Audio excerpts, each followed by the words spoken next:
તો દોસ્તો આજે અમે ઉપડી ગયા ડાબાનું આઈપીએસ કરવા માટે બરોડામાં. આ મારો બેટો ચાલુ ગાડીએ ફોનમાં વાત કરે, મને ના પાડી દે તો સારું છે, ક્યાંક ટાંગા તોડી નાખે એવો છે આ તો. પછી હું 10 દિવસ થઈ ગયા દોસ્તો, આપણી ચેનલ ઉપર કોઈ વ્લોગ આવ્યો નથી, કારણ કે આપણે કામમાં ફસાઈ ગયા છે. એટલે બહુ ટાઈમ થઈ ગયો યાર. મને એમ થતું હતું કે બહુ જ લાંબો ટાઈમ થઈ ગયો છે, આજે તો વ્લોગ શૂટિંગ કરી જ નાખું. પછી મેં કરી નાખ્યું. અને આવો મોટો પલ દાહોદમાં હોય તો કેટલું સારું લાગે. આપણું દાહોદ કેટલું બધું ફેમસ થઈ જાય યાર. આ ખોટું મોટી મોટી સિટીઓમાં આવું સરકાર કરે મારા બેટા. रुको जरा। બરોડા તો જાણે એકદમ મુંબઈ જેવું લાગે યાર હો. તમે બરોડાના રસ્તા દેખો, અહીંનું લોકેશન દેખો. ખાલી બરોડામાં તમે મન મૂકીને ફરો ને તો તમને એમ લાગે ને કે બરોડા જેવો ગુજરાતમાં કોઈ જિલ્લો જ નથી.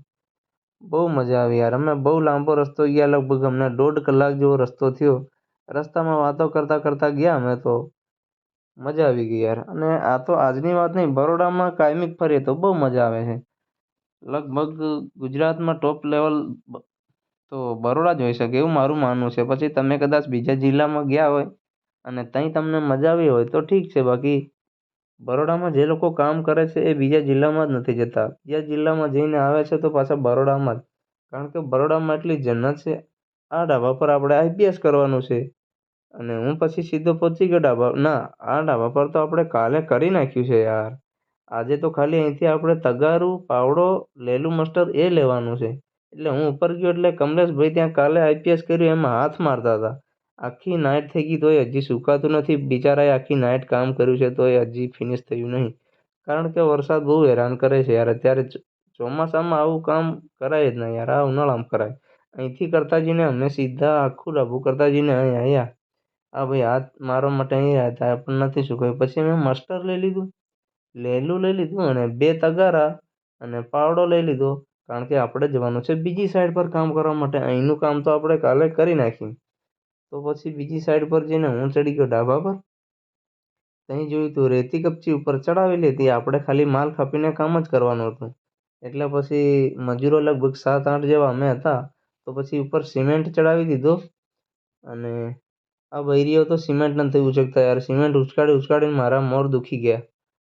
પછી શું માલ કાપવા લાગ્યા. થોડો માલ કાપ્યો. પાછો માલ કાપવામાં એ મને જ લોડ પડ્યો. ખરેખર તો આ બૈરાઓ જોડે કામ જ ના કરાય યાર. છોકરા હોય તો જ ભાગે પડતું બધું કરાય. પણ ઓહો, મોબાઈલ બી પલ્લે જવાનો છે. બધે પાણી જ પાણી. શું કરે યાર, પથારી ફેરી ગઈ, માલ પોળો કરી દીધો. અને વરસાદ આવી ગયો એટલે મકાન માલિક પણ બિચારી કાકી પલળતી જઈને તાતડું પકડી રહી ઉપર. કંતાન પકડ્યું પણ શું કરે યાર, બહુ વરસાદ પડ્યો એટલે બધી સિમેન્ટ ધોવાઈ ગઈ. વરસાદે પથારી ફેરવી નાખી યાર. મકાન માલિકને બહુ દુઃખ થયું હશે. બધા પૈસા પાણીમાં જતા રહ્યા, બધો માલ સિમેન્ટ ધોવાઈ ગયો યાર. પછી હવે શું કરીએ અમે, કામ તો અહીં થાય નહીં એટલે પછી અમારે બી ઘરે જતું રહેવું પડશે. પાણી બહુ વધારે પડી ગયું છે.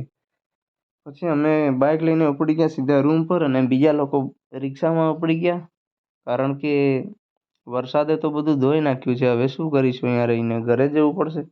ઘરે જતા રહ્યા અમે વાતો કરતા જઈને. અને દોસ્તો બીજું કે મને ખાસ વ્લોગ શૂટ કરવા મળ્યો નથી. જ્યાં મને ટાઈમ મળ્યો છે ત્યાં જ મેં વ્લોગિંગ કર્યું છે. બાકી તમને ખબર છે કે રોકડીમાં કામે જઈએ તો કેવું હોય છે. તો તમને વિડીયો કેવો લાગે, વિડીયોમાં મસ્ત અને કમેન્ટ કરી નાખો અને ચેનલને સબસ્ક્રાઈબ કરી નાખો.